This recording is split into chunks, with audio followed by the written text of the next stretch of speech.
Voltei de missão e encontrei meu único filho agonizando sozinho no hospital.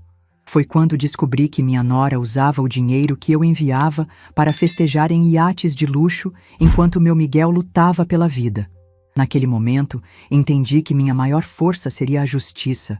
Meu nome é Irene Vasconcelos, tenho 65 anos e nunca imaginei que precisaria contar essa história. Mas aqui estou, com o coração ainda partido pela perda mais dolorosa que uma mãe pode enfrentar. Servi ao Exército Brasileiro por 4 décadas. Fui uma das primeiras mulheres a entrar nas forças especiais, enfrentando missões que muitos recusariam. Passei por selvas impenetráveis, desertos escaldantes e zonas de conflito onde vi o pior da humanidade. Mesmo assim, mantive minha fé nas pessoas. Que ironia cruel que a maior traição que sofreria não viria em campo de batalha, mas dentro da minha própria família. Ainda me lembro do dia em que decidi voltar para casa. Estava em Brasília, finalizando os documentos da minha aposentadoria. Décadas de serviço, inúmeras condecorações, e finalmente poderia fazer o que meu coração ansiava. Voltar para casa, para meu único filho, Miguel. Miguel nasceu quando eu era jovem. Seu pai, também militar, faleceu em missão quando nosso menino tinha apenas 5 anos. Criei meu filho entre missões, licenças curtas e muitas videochamadas com lágrimas nos olhos. Sempre me perguntei se estava fazendo certo, se o dever com a pátria justificava os aniversários perdidos, as formaturas assistidas à distância, as festas de fim de ano celebradas com semanas de atraso. A culpa de ser uma mãe ausente me acompanhou por toda a vida. Quando Miguel se casou com Valéria, senti um misto de alívio e tristeza. Alívio porque ele finalmente teria alguém ao seu lado diariamente. Alguém para acompanhá-lo nas alegrias e tristezas do cotidiano. Tristeza porque eu continuaria sendo apenas uma presença virtual, uma voz no telefone, um rosto na tela do computador.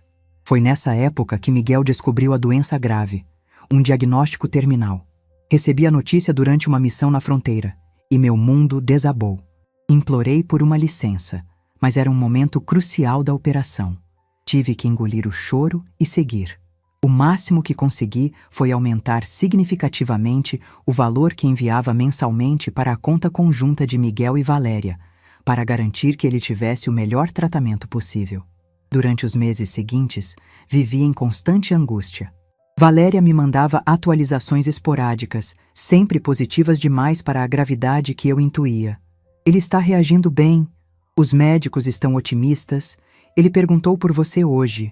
Mensagens curtas, sem detalhes, que acalmavam momentaneamente minha consciência, mas deixavam um gosto amargo de desconfiança. Na minha última semana de serviço, decidi fazer uma surpresa. Não avisei ninguém sobre minha volta. Queria ver a expressão no rosto de Miguel quando eu aparecesse na porta, finalmente livre para ficar ao seu lado pelo tempo que fosse necessário. Comprei presentes, organizei minha mudança, planejei cada detalhe. Cheguei a Florianópolis ainda na madrugada. O céu estava escuro, mas meu coração leve pela primeira vez em anos. Peguei um táxi direto para o endereço que tinha, um condomínio na Lagoa da Conceição. Durante o trajeto, observei a cidade adormecida, imaginando como seria minha nova vida ali, finalmente perto do meu filho. O táxi parou em frente a um condomínio elegante. Paguei, peguei minhas malas e me dirigi à portaria. O segurança noturno me olhou com estranheza quando mencionei o nome de Miguel.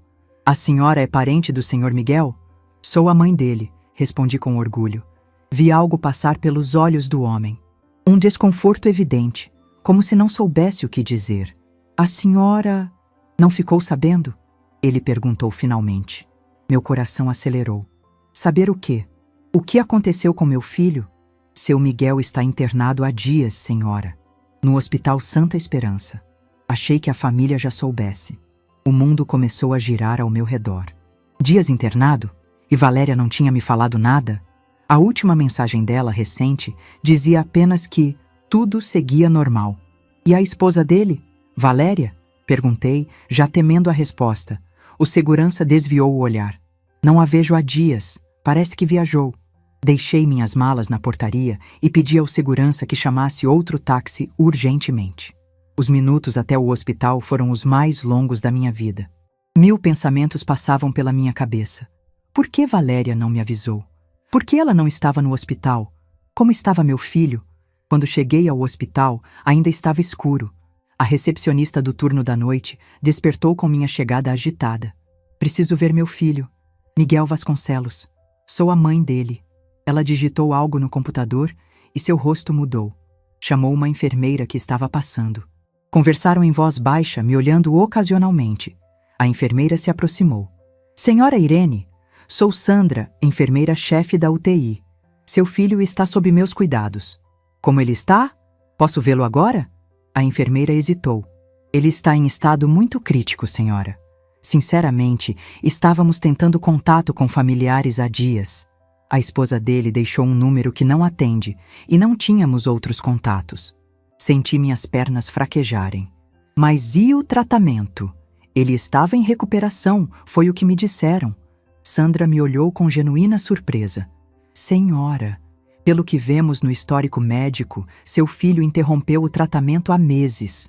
Ele só voltou a procurar ajuda quando já estava muito debilitado, recentemente.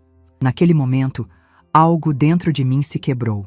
O dinheiro que eu enviava religiosamente todo mês, mais do que suficiente para cobrir o tratamento mais caro, para onde tinha ido? As atualizações de Valéria, todas eram mentiras? Posso vê-lo, por favor? Sandra assentiu e me guiou pelos corredores silenciosos. Antes de entrarmos na UTI, ela me preparou. Ele está sedado, mas pode ouvir. Fale com ele. E, senhora, prepare-se. Ele está muito diferente do que a senhora talvez lembre. Nada poderia me preparar para o que vi. Meu Miguel, meu menino forte e sorridente, estava irreconhecível. Magro, pálido, com tubos por todo lado. O monitor cardíaco emitia sinais fracos e irregulares. Aproximei-me em choque, as lágrimas escorrendo sem controle. Miguel, sussurrei, segurando sua mão gelada. Mamãe está aqui agora. Não vou mais sair do seu lado. Não sei se foi minha imaginação, mas senti um leve aperto em minha mão. Seus olhos se abriram levemente, aqueles mesmos olhos azuis que herdou do pai. Ele tentou falar, mas o tubo em sua garganta impedia. Sandra rapidamente ajustou algo. Ele está tentando dizer algo, ela explicou. Vou remover brevemente o tubo para que ele possa falar, mas será por poucos segundos. Quando o tubo saiu, Miguel tossiu um pouco.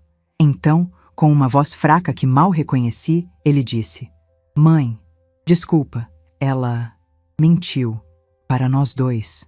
Antes que eu pudesse responder, ele fechou os olhos novamente, exausto pelo esforço. Sandra recolocou o tubo rapidamente. Fiquei ali, segurando a mão dele, as lágrimas escorrendo silenciosamente pelo meu rosto. Depois de tantos anos enfrentando os piores cenários em campos de batalha, nada me preparou para aquela dor. Passei as horas seguintes ao lado de Miguel, falando baixinho com ele, contando histórias da nossa vida, pedindo desculpas por ter estado ausente. Os médicos vieram, explicaram a situação. A doença havia se espalhado, comprometendo órgãos vitais. Eles estavam fazendo o possível, mas as chances eram mínimas. Quando o sol começou a nascer, uma enfermeira diferente entrou na UTI. Ela me olhou com surpresa. A senhora é parente do Sr. Miguel? Sou a mãe dele. Ela pareceu aliviada. Graças a Deus alguém da família apareceu. Estávamos todos indignados. Sabe, eu não deveria comentar isso, mas... Sua nora esteve aqui apenas uma vez, no primeiro dia. Depois, nada. Nenhuma ligação para saber como ele estava. Senti a indignação crescer dentro de mim, mas a mantive sob controle. Não era o momento para isso. Meu filho precisava de mim, de toda a minha força e presença. Você saberia me dizer como posso encontrar Valéria? A enfermeira hesitou. Bem, uma das técnicas de enfermagem é amiga de uma prima dela. Parece que ela está em Angra dos Reis. Vimos algumas fotos nas redes sociais ontem. Obrigada pela sinceridade, respondi, minha voz calma demais, quase irreconhecível para mim mesma. Peguei meu celular e, com mãos trêmulas, abri o Instagram. Busquei pelo perfil de Valéria e lá estava. Conta aberta, postagens recentes. A mais nova mostrava ela em um iate luxuoso, taça de champanhe na mão, rodeada de pessoas que eu jamais havia visto, com a legenda: Vida é para ser celebrada. Enquanto meu filho lutava pela vida, sozinho em uma UTI, ela estava comemorando em um iate, com o dinheiro que eu enviava, com o dinheiro que deveria estar salvando a vida do meu filho. Naquele momento, algo mudou dentro de mim. A dor não desapareceu, mas foi acompanhada por uma determinação fria e calculista que só conheci nos piores momentos em campo de batalha. Valéria não fazia ideia do que havia despertado. Ela não conhecia a militar por trás da sogra ausente. Foi quando o médico plantonista entrou na sala. Dr. Paulo, um senhor de cabelos grisalhos e olhar compassivo. Senhora Irene, podemos conversar em particular? Saímos para o corredor, onde ele me explicou a situação com toda a sinceridade. Miguel precisava de um tratamento experimental urgente. Um medicamento que poderia dar a ele algumas semanas, talvez meses de vida. Mas o hospital não o tinha disponível e o plano de saúde se recusava a cobrir por ser experimental. Quanto custa? Perguntei diretamente. A soma era considerável, mas eu tinha economias. Economias que havia guardado justamente para garantir que Miguel estivesse bem. Assinei os papéis necessários e autorizei o tratamento imediatamente. Precisamos também encontrar a esposa dele, disse o médico. Há decisões legais que precisam ser tomadas. Eu encontrarei, respondi com uma firmeza que o surpreendeu.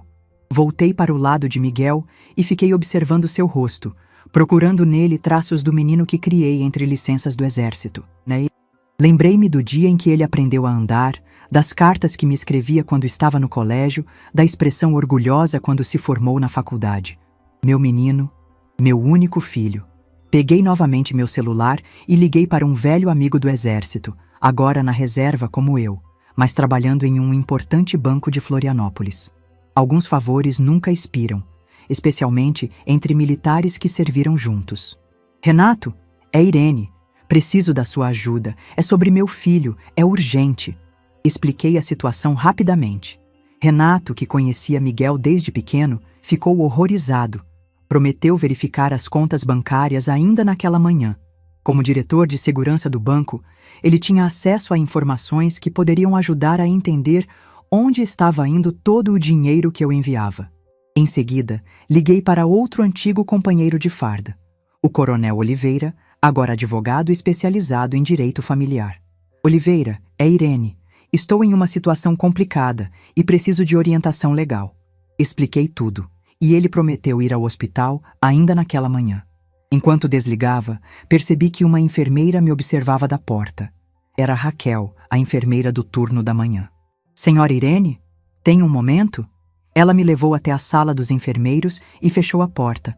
Sei que não deveria me envolver, mas seu filho me contou algumas coisas antes de piorar e ser entubado. Coisas sobre a esposa dele. Meu coração acelerou. O que ele disse? Raquel hesitou. Ele disse que ela o estava medicando errado propositalmente. Que ela substituía os remédios do tratamento por placebos. Que só percebeu quando começou a piorar drasticamente. Senti meu sangue gelar. Não era apenas desvio de dinheiro. Era algo muito pior. Ele também disse que tentou falar com a senhora várias vezes, mas ela interceptava as ligações. Dizia que a senhora estava em missão, incomunicável. Lágrimas de raiva escorreram pelo meu rosto. Por que ele não procurou ajuda antes? Ele tentou, senhora, mas ela tinha controle sobre tudo. O dinheiro, o celular, os remédios. Ela até convenceu os médicos anteriores que ele estava com problemas mentais devido à medicação, que estava tendo delírios. A imagem se formava na minha mente, clara e terrível. Meu filho, doente, vulnerável, sendo manipulado pela própria esposa. A mulher que deveria cuidar dele, protegê-lo, amá-lo. Há mais uma coisa, continuou Raquel. Ele deixou algo para a senhora, pediu que eu guardasse caso a senhora chegasse a tempo. Ela abriu uma gaveta e tirou um pequeno pendrive. Ele disse que aqui tem tudo o que a senhora precisa saber. Peguei o objeto com mãos trêmulas. O último presente de meu filho. Suas últimas palavras para mim. Naquele momento, o alarme da UTI disparou. Corremos de volta para o quarto de Miguel. Os médicos já estavam lá, tentando reanimá-lo. Fiquei paralisada na porta, vendo a equipe lutar para trazer meu filho de volta. "Afastem! Aplicando choque!" gritou um dos médicos. O corpo de Miguel saltou com o impacto do desfibrilador. Uma vez, 2 vezes, 3 vezes. O som contínuo do monitor cardíaco ecoava pelo quarto, uma linha reta, sem vida. Hora do óbito, 8h17, anunciou o médico, abaixando a cabeça. Meu mundo parou. Meu único filho havia partido. Sem se despedir, sem que eu pudesse dizer o quanto o amava, o quanto me arrependia de não ter estado mais presente. Mas entre as lágrimas e a dor insuportável, algo ardeu dentro de mim. Uma chama que não se apagaria facilmente. A chama da justiça. A determinação de uma mãe, de uma militar, de uma mulher que não se curvaria diante da injustiça, nem mesmo quebrada pela dor. Apertei o pendrive na mão e fiz uma promessa silenciosa a Miguel. Valéria pagaria por cada lágrima, por cada momento de sofrimento, por cada mentira. E eu não descansaria até que justiça fosse feita. Os dias que se seguiram à morte de Miguel foram um borrão de dor e burocracia. Tive que me ocupar com o funeral, com os papéis, com todas aquelas formalidades que parecem tão cruéis quando estamos de luto. Cada assinatura, cada carimbo, cada decisão era como reviver a perda. Mas eu não tinha o luxo de desabar. Não ainda. Havia justiça a ser feita. Valéria não apareceu para o velório, nem para o enterro. Soube depois que ela ainda estava em Angra dos Reis, prolongando sua merecida folga, como descreveu em suas redes sociais. A ausência dela não me surpreendeu, mas causou indignação entre os poucos amigos de Miguel que compareceram. Pessoas que não via há anos me abraçaram, chocadas não apenas pela morte prematura dele, mas pelo abandono da esposa em seus momentos finais.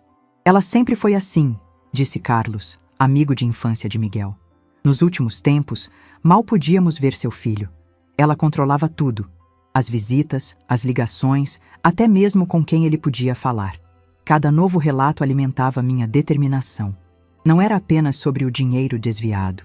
Era sobre a vida do meu filho, roubada não apenas pela doença, mas pela crueldade calculada de alguém que deveria amá-lo. No dia seguinte ao enterro, Renato me ligou. Sua voz tinha aquela tensão que reconheci de nossas missões mais difíceis. Irene, você precisa vir ao banco, agora. Não pediu explicações. Em menos de 1 hora, estava em sua sala privativa, cercada por telas de computador e um ar de confidencialidade que me era familiar. Há algo muito errado aqui, começou ele, mostrando planilhas e extratos bancários.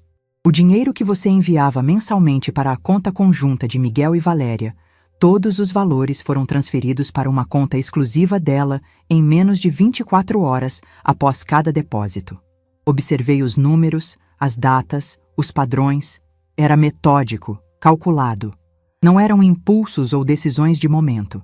Era um plano cuidadosamente executado durante anos. Foram mais de 2 milhões de reais nos últimos 2 anos, continuou Renato. E veja para onde ia o dinheiro. Ele mostrou mais telas.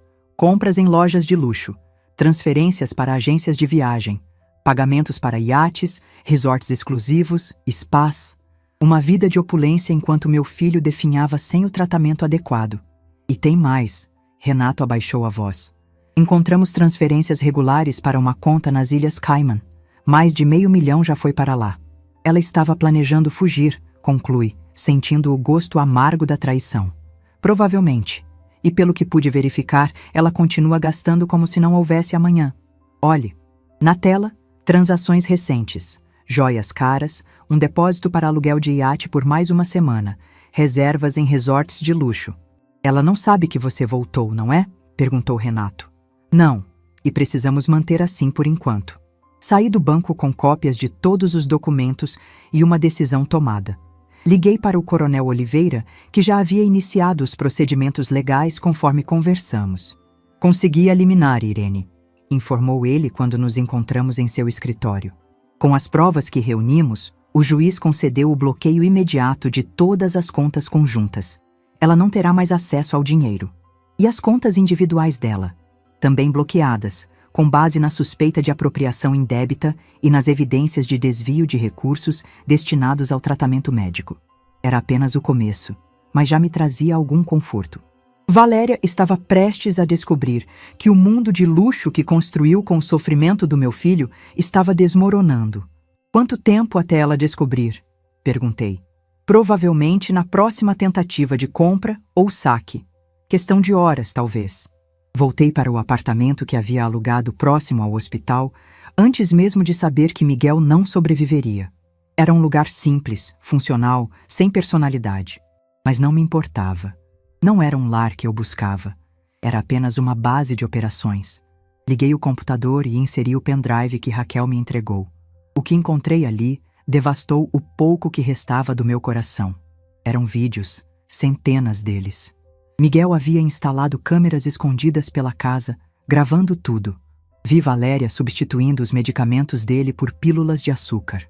Vi ela rindo ao telefone com amigos enquanto comentava como estava cansada de esperar ele morrer. Vi ela vasculhando documentos, procurando informações sobre a minha aposentadoria, sobre quanto mais ela poderia receber quando eu também partisse. Em um dos vídeos gravados semanas antes de sua internação final, Miguel olhava diretamente para a câmera, como se falasse comigo. Mãe, se você está vendo isto, significa que não consegui sobreviver até seu retorno. Descobri tarde demais o que Valéria estava fazendo. Quando percebi que os remédios eram falsos, que o dinheiro que você mandava nunca foi usado para meu tratamento, já estava fraco demais para fugir. Ela controla tudo. Meu celular, meus médicos, minhas contas. Ela convenceu a todos que estou delirando por causa da medicação. Ele fez uma pausa, visivelmente exausto. Sua aparência já estava debilitada, os olhos fundos, a pele amarelada. Perdoe-me por não ter sido mais forte. Perdoe-me por ter trazido essa mulher para nossas vidas. Mas, por favor, não deixe que ela saia impune. Não é apenas pelo dinheiro, mãe. É porque ela mentiu para você todos esses anos. É porque ela roubou o tempo que poderíamos ter tido juntos. As lágrimas escorriam pelo meu rosto enquanto assistia às últimas palavras do meu filho. Sua coragem, mesmo à beira da morte, de tentar proteger não a si mesmo, mas a mim, era de partir o coração. O último vídeo era o mais recente, gravado apenas 3 dias antes de sua internação. Miguel mal conseguia ficar sentado. Sua respiração era difícil, mas ainda assim fez questão de registrar suas palavras finais. Mãe, há uma coisa que preciso que você saiba. Valéria não está sozinha nisso. O irmão dela, Eduardo, é quem administra a conta nas Ilhas Cayman. Ele é quem planejou tudo desde o início. Foi ele quem a incentivou a se casar comigo quando descobriu que você tinha uma carreira militar bem-sucedida. Eles planejaram isso por anos, mãe. Anos esperando o momento certo. Essa revelação foi como um soco no estômago. Não era apenas Valéria. Era uma conspiração familiar para se apropriar do meu dinheiro, para usurpar o que eu havia juntado durante décadas para garantir o futuro do meu filho. Fiz cópias de todos os vídeos e enviei para Oliveira. Evidências irrefutáveis que garantiriam não apenas o bloqueio das contas, mas possivelmente a prisão dos envolvidos. O telefone tocou perto da meia-noite. Era Renato.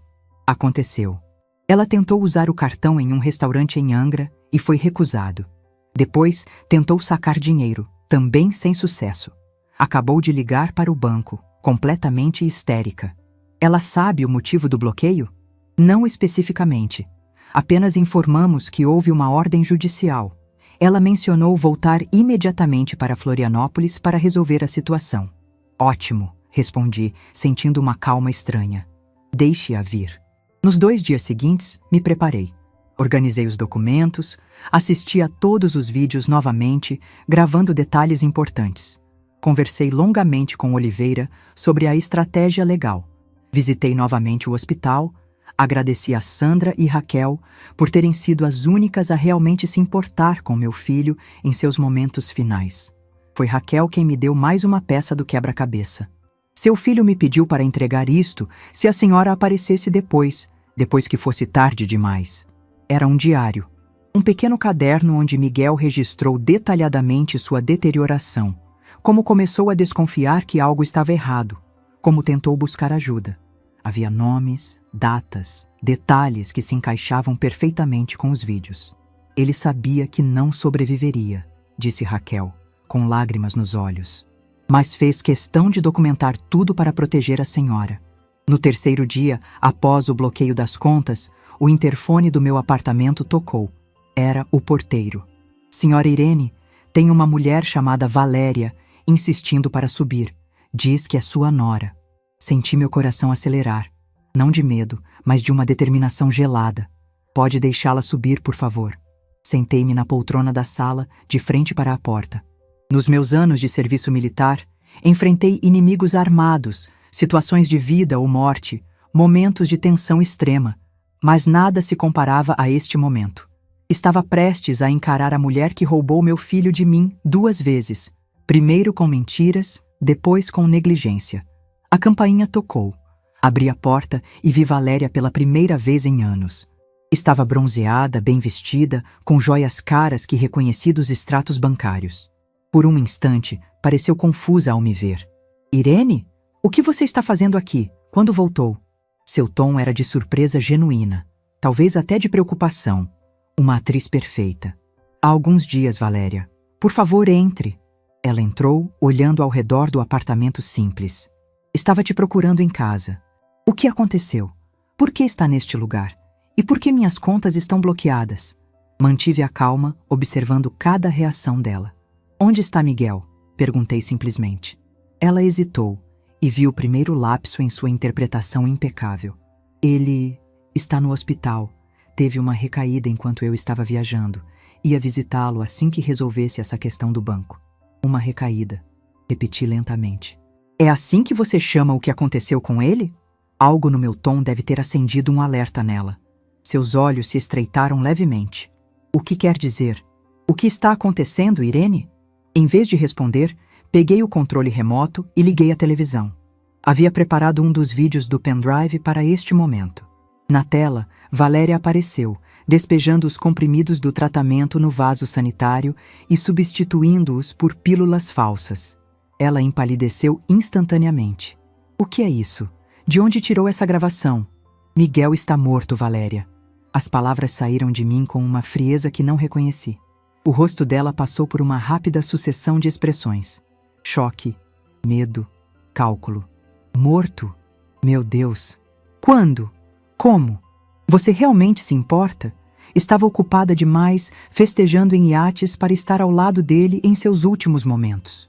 Valéria recuou um passo, percebendo que eu sabia muito mais do que ela imaginava. Irene, não sei o que te contaram, mas... Não me contaram nada, Valéria. Eu vi. Vi meu filho morrer sozinho, enquanto você gastava o dinheiro que deveria salvar a vida dele. Mostrei outro vídeo.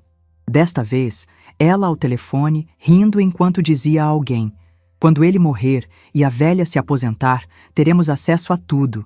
É só questão de tempo. Valéria parecia ter levado um tapa. Seu rosto perdeu toda a cor. Isso não é o que parece. Miguel estava confuso. Ele... Poupe-me das mentiras, interrompi. Suas contas estão bloqueadas porque há uma investigação em andamento. Apropriação indébita, possível crime por negligência, conspiração, fraude. E sim, sabemos sobre seu irmão Eduardo e a conta nas Ilhas Cayman. Foi como se um balão tivesse sido estourado. Toda a fachada de Valéria desmoronou. O medo deu lugar à raiva. Você não entende nada. Acha que foi fácil? Ficar presa àquele homem doente, cuidando dele enquanto você estava longe, brincando de soldado? A crueldade das palavras deveria ter me ferido, mas em vez disso, só confirmou o que eu já sabia sobre ela. Ninguém te obrigou a se casar com meu filho. Ninguém te obrigou a ficar com ele. Mas você escolheu ficar para roubar o dinheiro dele, para me roubar. E no processo, você roubou a vida do meu filho.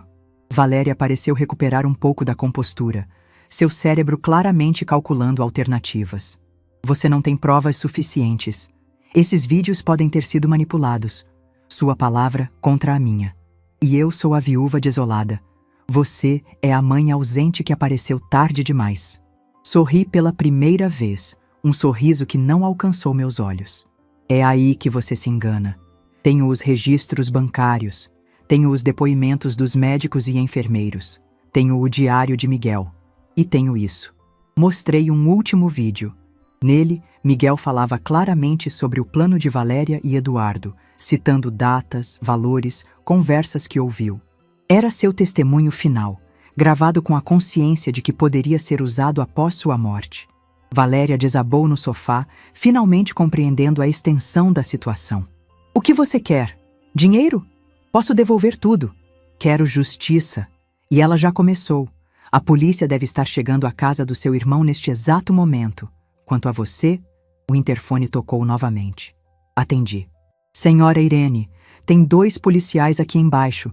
Dizem que precisam falar com a senhora e com a senhora Valéria.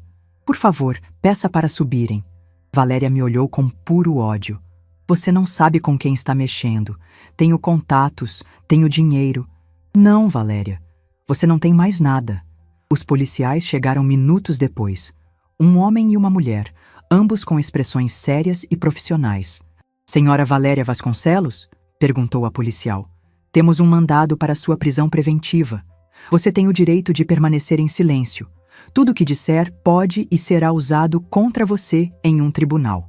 Enquanto a algemavam, Valéria me lançou um último olhar, uma mistura de raiva e desespero.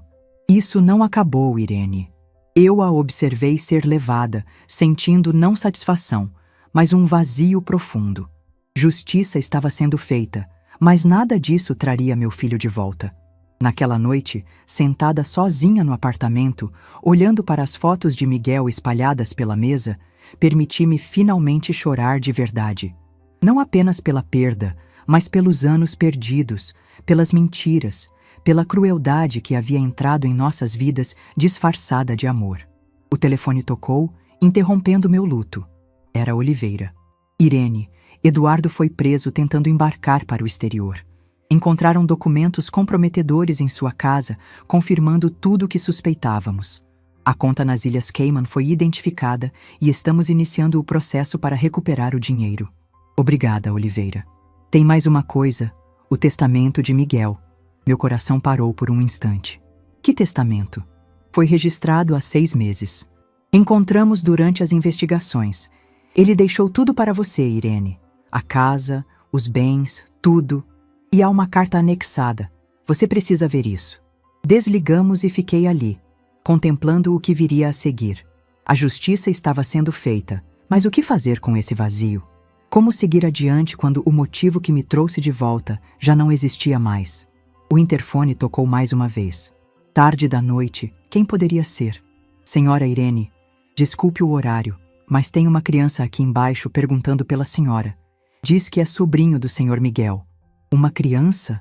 Miguel não tinha sobrinhos que eu soubesse. Vou descer. No saguão do prédio, encontrei um menino de aproximadamente 10 anos. Magro, olhos assustados, segurando uma mochila surrada. Você é a mãe do tio Miguel? Ele perguntou, a voz tremendo levemente. Sim, sou eu. E você, quem é? Meu nome é Lucas. O tio Miguel me ajudava. Ele disse que, se algo acontecesse com ele, eu deveria procurar a senhora. Lucas. Um nome que não significava nada para mim até aquele momento, mas que estava prestes a mudar tudo. Mais uma peça do quebra-cabeça que era a vida secreta do meu filho. Mais um capítulo dessa história que apenas começava a se revelar. Olhei para o menino parado à minha frente, com aqueles olhos assustados que pareciam carregar o peso do mundo. Lucas, um nome que nunca havia sido mencionado por Miguel em nossas conversas.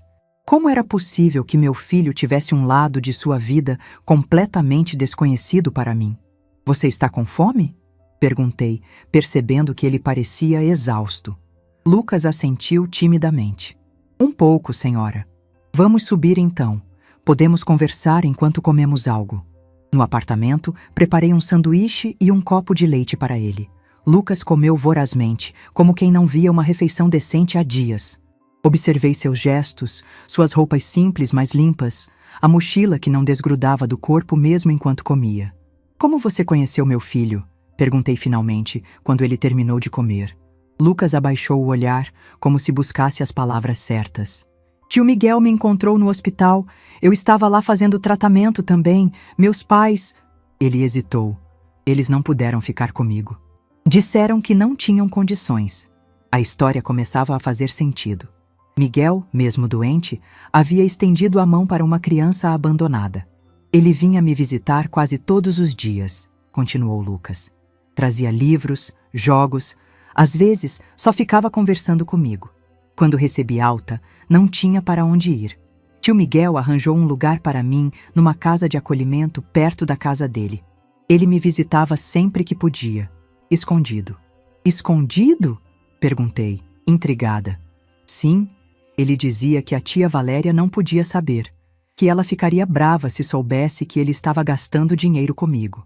Cada palavra era uma nova revelação sobre meu filho e sobre a crueldade de Valéria. Miguel, mesmo sob vigilância constante, encontrava formas de ajudar esse menino. Quando ele começou a ficar muito doente, Lucas continuou. Ele me deu seu número, senhora. Disse que se algo acontecesse com ele, eu deveria procurar você, que você me ajudaria. Lágrimas silenciosas escorreram pelo meu rosto. Mesmo nos seus momentos finais, Miguel pensou nos outros. Pensou neste menino que agora estava diante de mim, assustado e sozinho. E onde você está morando agora, Lucas? Na casa de acolhimento, mas a coordenadora disse que não podem me manter por muito mais tempo. Estão lotados e... Sua voz falhou. E eu não tenho família. Naquele momento, algo despertou dentro de mim. Uma certeza, um propósito. Talvez fosse o destino. Talvez fosse apenas a última vontade do meu filho se manifestando. Mas eu soube exatamente o que precisava fazer. Você tem para onde ir esta noite? Ele balançou a cabeça negativamente. Então ficará comigo. Amanhã visitaremos a casa de acolhimento e conversaremos com a coordenadora. O alívio no rosto do menino foi instantâneo. Preparei o sofá para ele dormir e antes de se deitar, Lucas abriu sua mochila surrada e tirou um envelope. O tio Miguel me pediu para entregar isso a você, se nos encontrássemos. O envelope estava um pouco amassado, mas selado. Meu nome escrito na caligrafia de Miguel. Agradeci com a voz embargada e esperei que Lucas adormecesse para abri-lo. Dentro havia uma carta escrita à mão e uma pequena chave. Mãe, se você está lendo esta carta, significa que não estou mais aí e que Lucas conseguiu encontrá-la. Perdoe-me por nunca ter mencionado ele antes. Conheci Lucas durante meu tratamento. Um menino incrível que foi abandonado pelos pais quando descobriram sua doença. Tentei ajudá-lo como pude, escondido de Valéria, que se opunha a qualquer gasto desnecessário, como ela chamava. Lucas é especial, mãe. Inteligente, corajoso, com um coração enorme apesar de tudo que passou. Ele me lembrava de mim quando criança, talvez por isso tenhamos nos conectado tão rapidamente.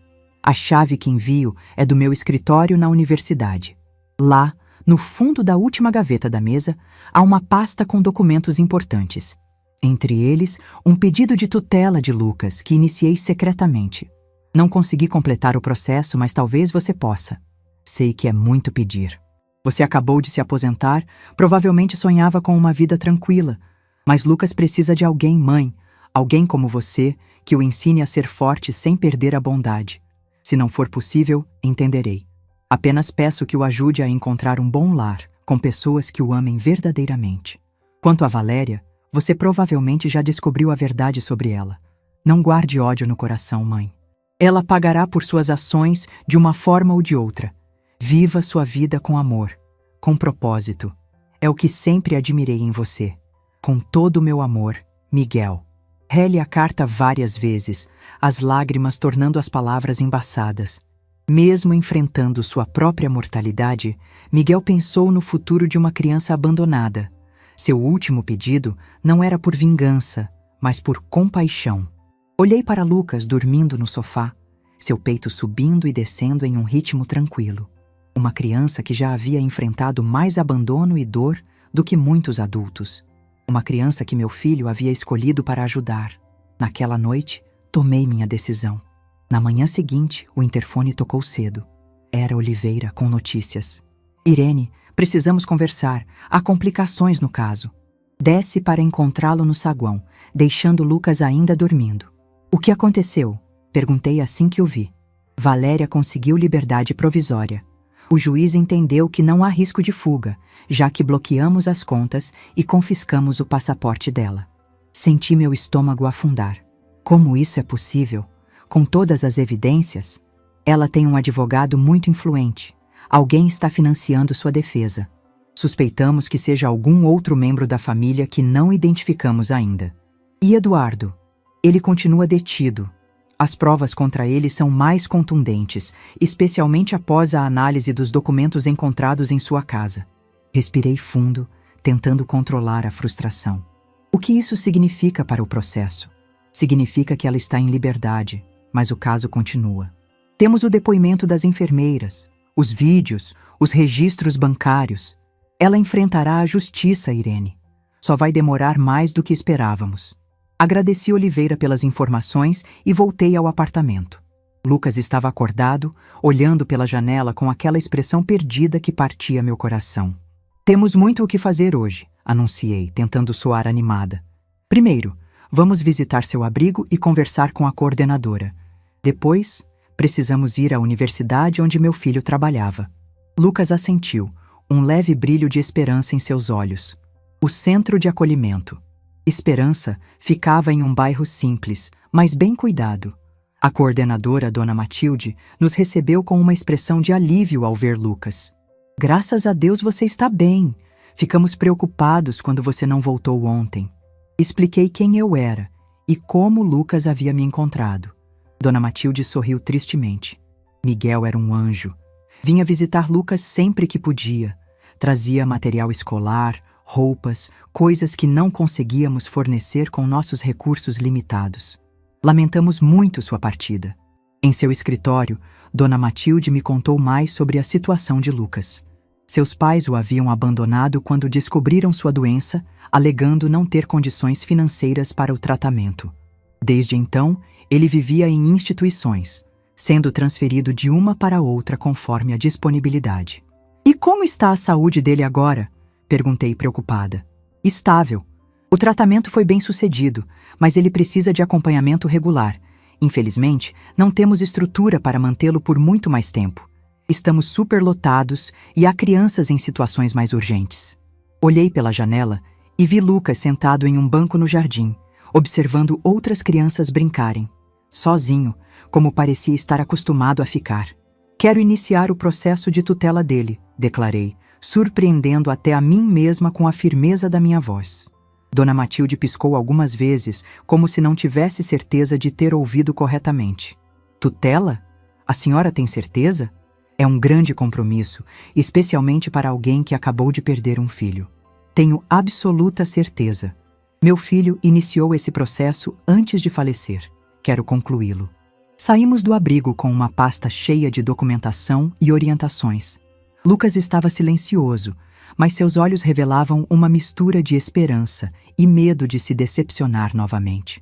Nossa próxima parada foi a Universidade Federal, onde Miguel havia sido professor de História.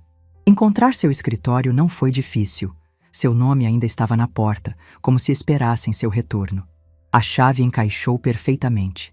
Dentro, um escritório pequeno, mas organizado, repleto de livros e papéis cuidadosamente arrumados. Senti a presença de Miguel naquele espaço, sua dedicação, sua paixão pelo conhecimento. Ele me trazia aqui às vezes, disse Lucas, quebrando o silêncio. Me mostrava livros com figuras de lugares distantes, me ensinava sobre história, dizia que um dia eu poderia ser um professor como ele. Sorri através das lágrimas.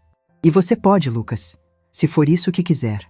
Encontrei a gaveta mencionada na carta e, como Miguel havia descrito, uma pasta com documentos. Entre eles, o pedido de tutela parcialmente preenchido, faltando apenas as assinaturas finais e os documentos que acabáramos de conseguir no abrigo. Havia também outro envelope, endereçado ao diretor do departamento. Dentro, uma carta de Miguel explicando sua situação médica e pedindo que seus últimos salários e benefícios fossem direcionados para um fundo educacional para Lucas. Meu filho havia pensado em tudo, havia criado uma rede de proteção para este menino, mesmo sabendo que talvez não estivesse vivo para implementá-la. Voltamos ao apartamento no final da tarde, exaustos, mas com um senso de propósito renovado. Enquanto Lucas tomava banho, recebi uma ligação de Renato. Irene, descobrimos algo importante. Valéria tem visitado regularmente um cofre bancário que não estava em nossos registros iniciais. Conseguimos uma ordem judicial para abri-lo. E o que encontraram? Documentos, joias e um testamento. Um testamento? De Miguel? Não, Irene. Um testamento falsificado, com sua assinatura. Senti meu sangue gelar. Minha assinatura? Como assim? Um documento declarando que, em caso de sua morte, todos os seus bens, incluindo sua pensão militar, iriam para Miguel e, consequentemente, para Valéria, como esposa dele. Obviamente, uma falsificação, mas muito bem feita. Ela estava se preparando para o futuro, Irene, para quando você também partisse. A extensão do plano de Valéria se revelava cada vez mais macabra. Não era apenas sobre o dinheiro que eu enviava para o tratamento de Miguel. Era um esquema de longo prazo, meticulosamente arquitetado para se apropriar de tudo o que eu possuía. Isso é monstruoso, consegui dizer finalmente. Há mais. Encontramos evidências de que ela investigou sua saúde. Relatórios médicos seus, que ela não deveria ter acesso. Acho que ela estava monitorando se você desenvolvia alguma condição que pudesse acelerar as coisas. A ideia de que Valéria estivesse esperando, ou talvez até planejando, minha morte me deixou nauseada. Até onde chegaria sua ganância? Irene, você está bem? A voz de Renato soou preocupada do outro lado da linha. Estou apenas processando tudo isso. O que acontece agora? Estas evidências fortalecem enormemente nosso caso. O juiz já revogou a liberdade provisória. A polícia deve estar indo prendê-la neste momento. Quando desliguei, percebi que Lucas estava parado na porta, me observando com seus olhos atentos. Está tudo bem, senhora Irene? Vai ficar, Lucas. Prometo que vai ficar. Naquela noite, enquanto Lucas dormia, refleti sobre tudo o que havia acontecido nos últimos dias. A dor da perda de Miguel ainda estava lá. Uma ferida aberta que talvez nunca cicatrizasse completamente. Mas junto dela, crescia algo novo. Um propósito. Uma responsabilidade. Peguei meu celular e fiz uma ligação que vinha adiando. Oliveira, preciso que me ajude com mais uma coisa. Quero visitar a casa onde Miguel morava. Preciso ver o lugar onde meu filho viveu seus últimos dias. Na manhã seguinte, com Lucas seguramente na escola, insisti que ele mantivesse sua rotina normal. Encontrei Oliveira em frente à casa que legalmente agora me pertencia. Era uma construção bonita, em um bairro tranquilo. Tem certeza que quer fazer isso, Irene?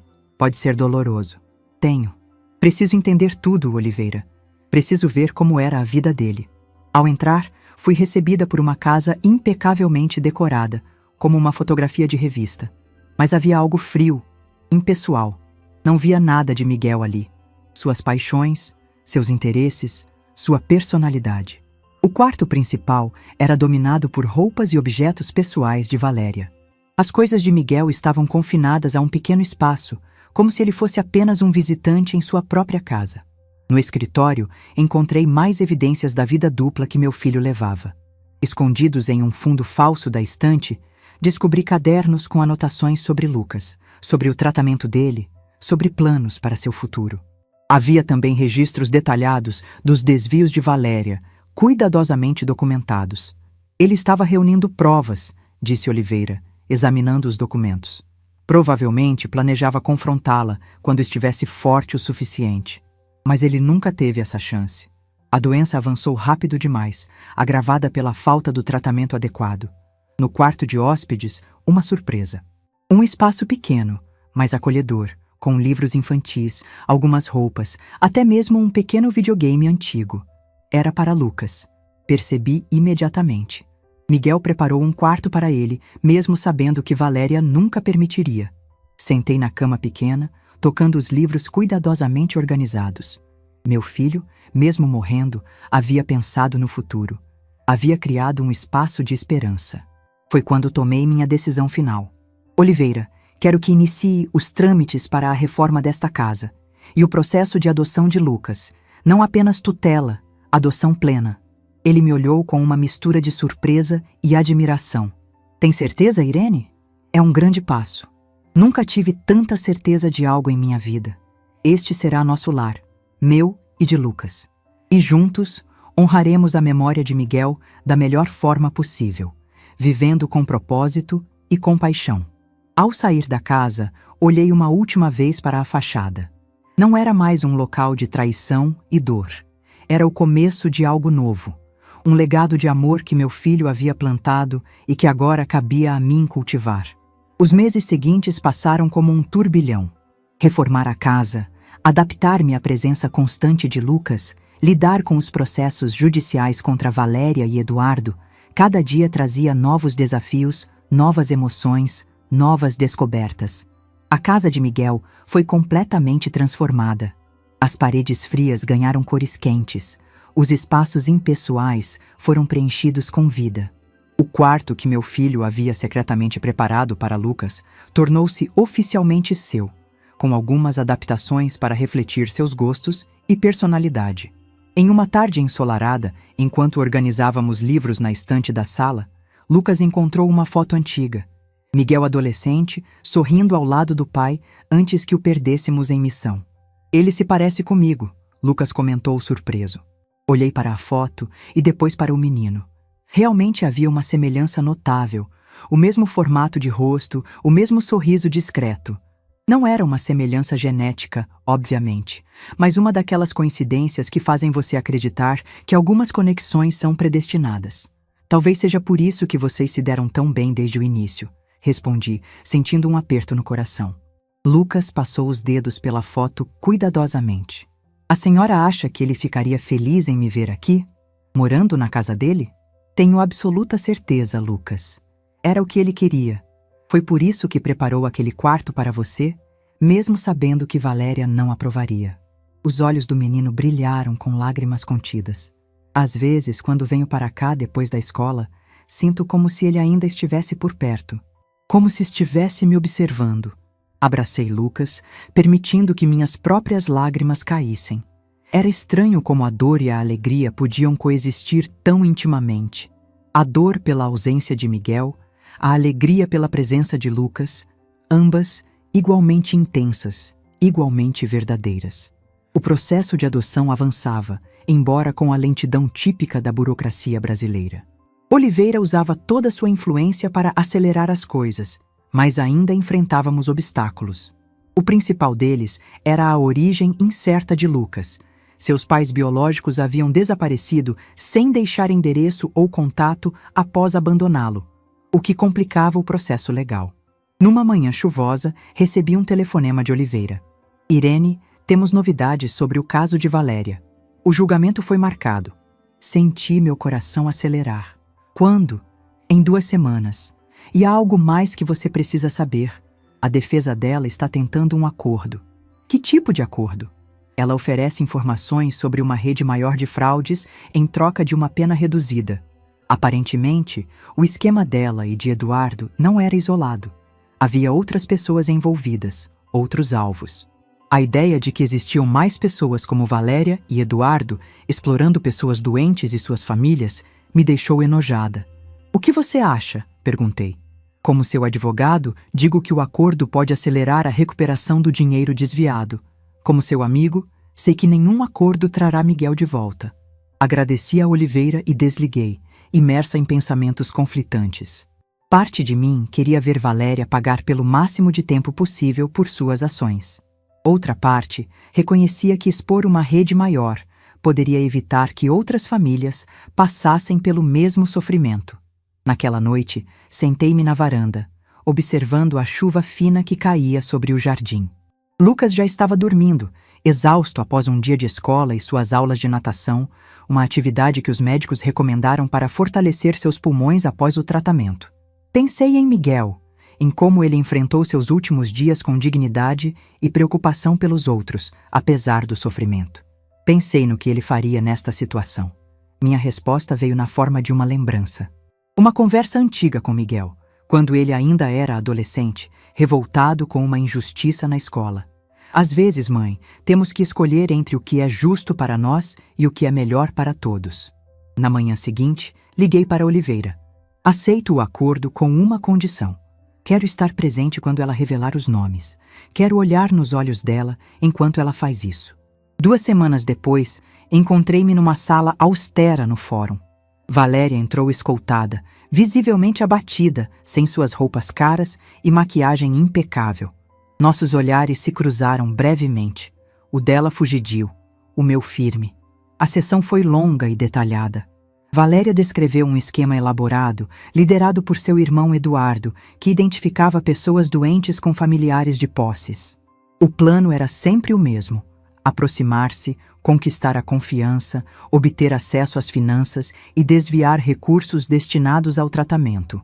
Miguel não foi o primeiro, ela admitiu, a voz trêmula. Houve pelo menos 7 outros casos nos últimos 5 anos. 7 famílias destruídas pela ganância. 7 pessoas que, como meu filho, tiveram suas chances de recuperação roubadas por esse esquema cruel. Quando a sessão terminou, Valéria foi levada de volta à detenção. Antes de sair, ela virou-se para mim. Sei que não significa nada para você, mas sinto muito. Não pela punição, mas pelo que fiz. Mantive meu olhar firme, sem responder. Suas palavras soavam vazias após tudo o que havia feito. O arrependimento chegava tarde demais para Miguel. Tarde demais para as outras vítimas. Saí do fórum com uma sensação estranha. Não era a satisfação que esperava, mas um tipo diferente de resolução. Não era sobre vingança. Era sobre verdade. Sobre prevenir que outras famílias passassem pelo mesmo sofrimento. Aquela noite, ao voltar para casa, encontrei Lucas aguardando ansiosamente na porta. Como foi? Perguntou, seus olhos refletindo uma maturidade além de sua idade. Foi necessário, respondi simplesmente, abraçando-o. Agora é hora de seguir em frente. Nos dias seguintes, uma ideia começou a se formar em minha mente. As informações fornecidas por Valéria haviam exposto uma vulnerabilidade terrível no sistema. Pessoas doentes e suas famílias, fragilizadas pela situação, tornavam-se alvos fáceis para predadores como Eduardo e Valéria. Liguei para Renato e marquei um almoço. Precisava de sua experiência financeira. Quero criar uma fundação, expliquei enquanto comíamos. Uma organização que proteja pessoas em situação similar à de Miguel, que verifique cuidadores, monitore o uso de recursos destinados ao tratamento, ofereça suporte legal. Renato assentiu, pensativo. É uma ideia excelente, Irene. E, com o dinheiro recuperado das contas nas Ilhas Cayman, você tem capital inicial suficiente. Não quero usar esse dinheiro para mim, confessei. Nunca me sentiria confortável. Prefiro que seja usado para ajudar outros. E já tem um nome para essa fundação? Sorri pela primeira vez em dias. Fundação Miguel Vasconcelos, um legado positivo surgindo da tragédia. Nas semanas seguintes, dediquei-me ao projeto com a mesma disciplina e determinação que havia aplicado durante minhas missões militares. Pesquisei, planejei, recrutei pessoas, estabeleci parcerias com hospitais e organizações sociais. Lucas acompanhava tudo com interesse genuíno, oferecendo ideias surpreendentemente práticas para alguém tão jovem. Poderíamos ter um grupo especial para crianças como eu, sugeriu durante o jantar. Crianças que estão sozinhas durante o tratamento. Poderíamos ajudá-las a não se sentirem abandonadas. Olhei para ele com admiração. É uma ideia brilhante, Lucas. Você gostaria de me ajudar a planejar isso? Seus olhos brilharam de entusiasmo. Posso mesmo? Claro que pode.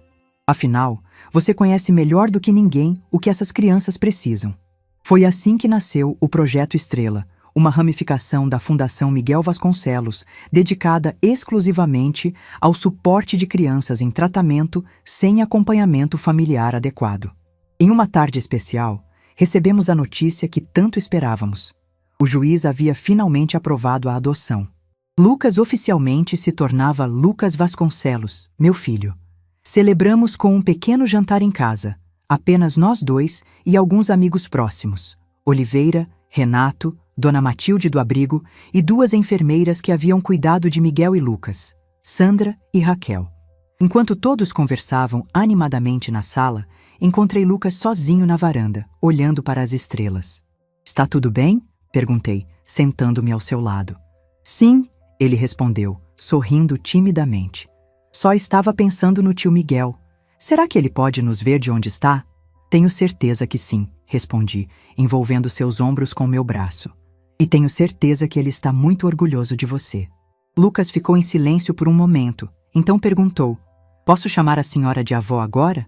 Já que sou oficialmente um Vasconcelos?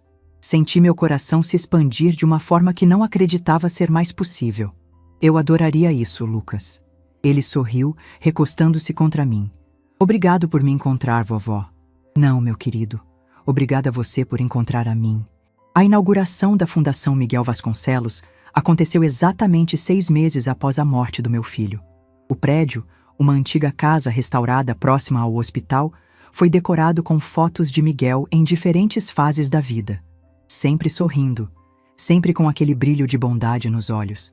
O Projeto Estrela ocupava uma ala inteira, colorida e acolhedora, projetada com as sugestões de Lucas.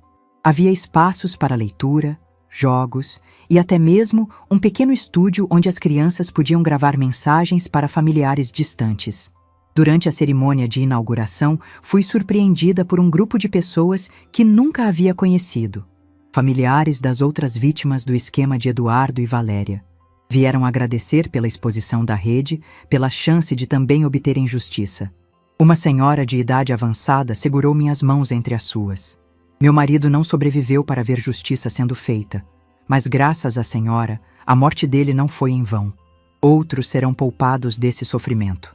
No final da cerimônia, Lucas pediu para falar. Subiu ao pequeno palco com nervosismo, mas determinação. Eu não conheci o tio Miguel por muito tempo, começou ele, a voz inicialmente trêmula, mas ganhando firmeza. Mas ele mudou minha vida. Quando todos me abandonaram, ele me encontrou. Quando eu estava sozinho, ele me mostrou que família não é apenas sobre sangue, é sobre amor. A sala inteira estava em silêncio, muitos olhos marejados. Agora tenho uma nova família, continuou Lucas, olhando para mim. E juntos, vamos continuar o trabalho que o tio Miguel começou. Vamos encontrar outras crianças como eu. Vamos mostrar a elas que não estão sozinhas. Quando ele terminou, a sala explodiu em aplausos. Abracei meu neto.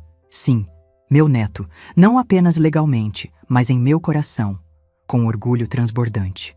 Naquela noite, ao regressar para casa, senti uma paz que não experimentava há muito tempo. A dor da perda de Miguel ainda estava lá. Provavelmente sempre estaria. Mas ao seu lado, crescia algo igualmente poderoso. Um propósito renovado. Um legado de amor. Olhei para Lucas, adormecido no banco de trás do carro. Seu rosto sereno iluminado pelos postes de luz que passavam. De alguma forma, através da pior tragédia da minha vida, havia encontrado um novo começo. Uma segunda chance de ser a família que sempre desejei ser. E em algum lugar, tinha certeza, Miguel estava sorrindo. 6 meses se passaram desde a inauguração da Fundação Miguel Vasconcelos. Ainda estou aprendendo a navegar neste novo capítulo da minha vida, aos 65 anos, quando muitos buscam descanso, encontrei um propósito que me desperta todas as manhãs com renovada determinação. A pequena sede da fundação, instalada na casa reformada que antes pertencia a Miguel e Valéria, tornou-se um farol de esperança para famílias em situação semelhante à que vivemos. O Projeto Estrela, idealizado por Lucas, já acolhe 15 crianças em tratamento sem suporte familiar adequado. Hoje é um dia especial. Estou na sala de reuniões com Renato, Oliveira e a equipe que ajudamos a formar. Assistentes sociais, psicólogos, advogados, todos dedicados a proteger pessoas vulneráveis de predadores como Valéria e Eduardo. Os números do primeiro semestre são impressionantes, comenta Renato, exibindo gráficos na tela de projeção. 32 famílias receberam assistência legal, 27 crianças foram integradas ao Projeto Estrela e identificamos 3 possíveis casos de desvio de recursos similares ao que aconteceu com Miguel. E conseguimos intervir a tempo, completa Oliveira, com satisfação evidente. Nenhuma dessas 3 pessoas sofreu o mesmo destino do seu filho, Irene. Sinto um calor no peito ao ouvir isso. Vidas foram salvas. O sofrimento de Miguel não foi em vão. A reunião prossegue com discussões sobre expansão, novos projetos, parcerias com hospitais. Estou inteiramente envolvida, mas uma parte de mim observa a cena com certo distanciamento, maravilhada com a transformação que apenas 6 meses podem trazer. Quando todos se retiram, permaneço na sala vazia, olhando para a fotografia de Miguel na parede. Nosso inspirador, nosso guia. Ao lado dela, uma nova adição, uma foto de Lucas na cerimônia de encerramento do ano letivo, sorrindo, com o boletim cheio de notas excelentes na mão. Meu celular vibra com uma mensagem. É Sandra, a enfermeira que cuidou de Miguel em seus últimos dias e que agora trabalha em período parcial na fundação. Lembra da Maria Eduarda, a menina de 9 anos que acolhemos mês passado? O tratamento experimental foi aprovado. Precisamos comemorar. Sorriu para a tela do celular. Cada vitória, por menor que seja, é celebrada como se fosse a conquista de um mundo inteiro. Olho no relógio. Preciso buscar Lucas na escola. Desde que a adoção foi finalizada, estabelecemos uma rotina que valoriza nosso tempo juntos.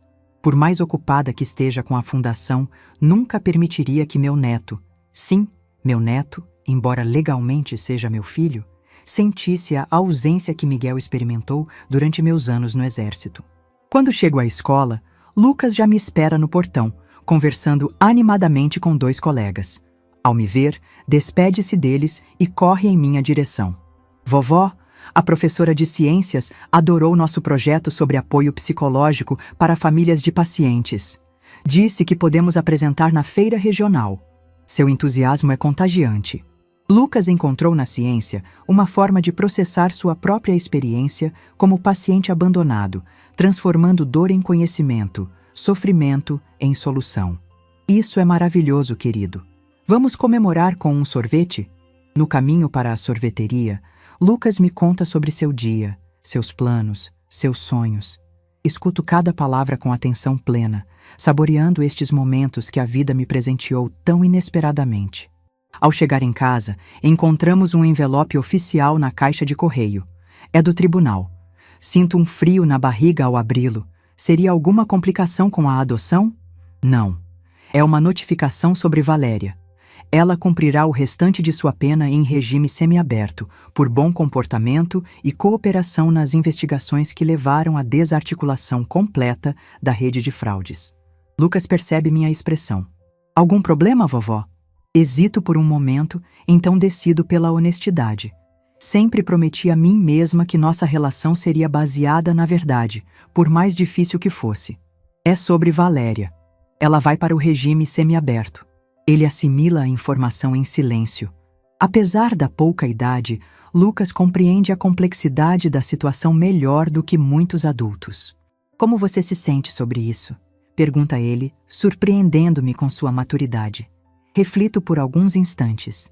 Honestamente, não sinto raiva nem satisfação. Sinto paz. Ela está pagando pelo que fez. A justiça seguiu seu curso. Mas o mais importante é o que construímos a partir dessa tragédia. Lucas me abraça espontaneamente, algo que tem feito com mais frequência nos últimos meses. O tio Miguel estaria orgulhoso de você, vovó. Na manhã seguinte, recebo um telefonema inesperado. É Oliveira, com uma notícia surpreendente. Irene, acabei de saber, a fundação foi indicada ao Prêmio Nacional de Direitos Humanos na categoria de proteção a pessoas vulneráveis. É um reconhecimento importantíssimo. Fico momentaneamente sem palavras. O prêmio é extremamente prestigioso, concedido anualmente a organizações que se destacam na defesa dos direitos humanos no Brasil. Quem nos indicou? Consigo perguntar finalmente. Aí é que está a parte mais impressionante, responde Oliveira, mal contendo a empolgação. Foi uma indicação coletiva. Todas as famílias que ajudamos enviaram cartas de apoio. Ao desligar, preciso de um momento para processar. De uma tragédia pessoal devastadora, nasceu algo que agora ajuda centenas de pessoas. O círculo de dor transformou-se em círculos concêntricos de cura, expandindo-se cada vez mais. Quando conto a notícia a Lucas depois da escola, sua reação me surpreende. Vovó, isso significa que teremos que ir a Brasília para a cerimônia? Sim, se formos escolhidos. Por quê? Ele hesita, então diz. É que eu tenho pensado. Acho que quero conhecer Valéria antes de irmos. Sinto como se o ar tivesse sido sugado da sala. Conhecer Valéria? Por quê, Lucas? Preciso entender. Preciso olhar nos olhos dela e entender como alguém pode fazer o que ela fez com o tio Miguel. Com todas aquelas pessoas. Meu instinto protetor grita para negar imediatamente, para afastá-lo de qualquer contato com a mulher que causou tanto sofrimento. Mas vejo nos olhos dele uma necessidade genuína de fechamento, de compreensão. Vou pensar sobre isso, Lucas. É uma decisão séria. Após uma noite de reflexão e uma longa conversa com o psicólogo que acompanha Lucas desde a adoção, decido que, Se este é um passo importante para seu processo de cura, não tenho o direito de impedi-lo. Fazemos os arranjos necessários através de Oliveira. A visita é marcada para uma semana depois, no centro de progressão onde Valéria agora cumpre sua pena. No dia marcado, sinto meu coração pesado enquanto dirijo até lá. Lucas está silencioso ao meu lado, as mãos inquietas no colo traindo seu nervosismo. Tem certeza que quer fazer isso? Pergunto pela última vez. Tenho, vovó. Preciso fazer isso. O centro de progressão é um lugar austero, mas menos intimidante que uma prisão de segurança máxima. Após os procedimentos de segurança, somos conduzidos a uma sala de visitas. Valéria entra minutos depois. Está diferente. O cabelo antes impecavelmente tratado, agora mostra fios grisalhos. O rosto sem maquiagem revela linhas de preocupação e arrependimento. Ao nos ver, para brevemente na porta, claramente surpresa por eu estar acompanhando Lucas. Obrigada por aceitar nos receber. Digo formalmente, mantendo minha voz neutra. Ela assente, sentando-se à nossa frente. Não imaginava que voltaria a vê-la, Irene. Muito menos acompanhada. Lucas a observa com intensidade, absorvendo cada detalhe. Meu nome é Lucas, diz finalmente. Miguel me ajudou quando eu estava doente e sozinho no hospital. Ele planejava me adotar antes de você acabar com o tratamento dele. Valéria abaixa os olhos, visivelmente desconfortável. Eu não sabia sobre você. Miguel nunca mencionou. Ele tinha que esconder, responde Lucas com uma maturidade impressionante. Você não permitiria que ele me ajudasse, não é mesmo? A pergunta direta parece atingir Valéria como um golpe físico. Provavelmente não, admite ela após um momento. Eu estava em um lugar muito sombrio, consumida pela ganância. Não via nada além do dinheiro e da vida luxuosa que queria. Eu vim aqui para entender, continua Lucas, para tentar compreender como alguém pode fazer o que você fez. Miguel era uma pessoa incrível. Ele ajudou tantas pessoas, inclusive eu. Valéria finalmente levanta os olhos e vejo algo que nunca pensei que veria. Lágrimas genuínas. Não há explicação que justifique o que fiz, diz ela, a voz trêmula. Passei anos em terapia aqui dentro, tentando entender minhas próprias ações. A verdade é que eu cresci em um ambiente onde o valor das pessoas era medido pelo que possuíam. Meu irmão e eu fomos criados assim. Ela faz uma pausa, tentando recompor-se. Não estou buscando perdão. Sei que não o mereço. Mas quero que saibam que entendo completamente a monstruosidade do que fiz. E que uso cada dia aqui para tentar me tornar uma pessoa diferente. Lucas escuta atentamente, seu rosto sério, analítico. Você sabia que agora existe uma fundação com o nome dele? Que ajuda pessoas como eu e impede pessoas como você? Um pequeno sorriso triste passa pelos lábios de Valéria. Sim, sei. Leio sobre o trabalho de vocês nos jornais. É ironicamente apropriado. O maior mal que já cometi resultou em algo genuinamente bom para o mundo. A visita não dura muito mais. Lucas fez o que veio fazer. Olhar nos olhos da mulher que causou tanto sofrimento e tentar compreender o incompreensível.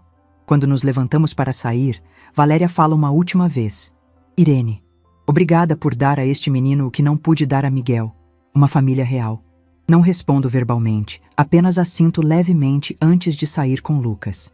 No carro, ele permanece em silêncio por vários minutos, processando a experiência. Você está bem? Pergunto finalmente. Estou, responde ele pensativo. Sabe o que percebi, vovó? Que ela é só uma pessoa. Não um monstro, não um demônio. Uma pessoa que fez escolhas terríveis. E isso te ajuda de alguma forma? Sim, ele diz com convicção. Porque significa que o mal não é alguma força misteriosa e incontrolável. São escolhas, e podemos escolher diferente. Como o tio Miguel escolheu me ajudar, mesmo quando estava sofrendo. Como você escolheu me acolher, mesmo depois de perder seu filho. Engulo o nó na garganta, tocada pela sabedoria deste jovem que o destino colocou em minha vida. 2 semanas depois, recebemos a notícia. A Fundação Miguel Vasconcelos foi oficialmente selecionada para receber o Prêmio Nacional de Direitos Humanos. A cerimônia será em Brasília, no mês seguinte. Os preparativos são intensos, discursos para escrever, passagens para comprar, acomodações para reservar. Toda a equipe da fundação vibra com a notícia, vendo nela a validação de meses de trabalho árduo e dedicação. Na véspera da viagem, enquanto arrumo as malas, encontro algo que não via há tempos: minha antiga farda militar, cuidadosamente dobrada no fundo do armário. Toco o tecido, as medalhas, sentindo uma conexão com a mulher que fui, disciplinada, determinada, sempre pronta para a próxima missão. Percebo que não sou mais aquela pessoa, mas também não sou completamente diferente.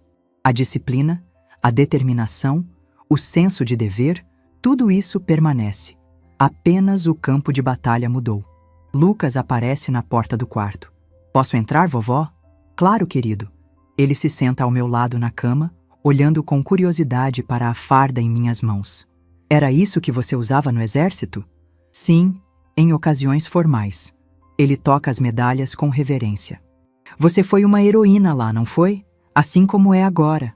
Sorrio, tocada pela comparação. "Apenas fiz meu trabalho o melhor que pude, Lucas, assim como faço agora." "Vovó, tem uma coisa que quero te mostrar antes de irmos para Brasília." Ele sai e volta momentos depois com um envelope. Dentro há um desenho, claramente feito por ele, embora com o talento artístico de alguém que se dedica mais às ciências.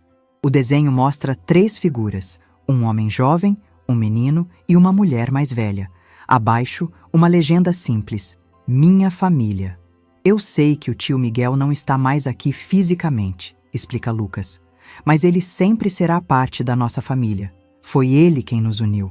Abraço meu neto com toda a força que meu coração permite, lágrimas silenciosas escorrendo pelo meu rosto. Neste momento, sinto uma presença ao nosso redor, não de forma sobrenatural ou mística, mas como uma certeza profunda de que Miguel, de alguma forma, está presente neste abraço. No dia da cerimônia em Brasília, o auditório está repleto de autoridades, ativistas de direitos humanos, representantes de organizações sociais.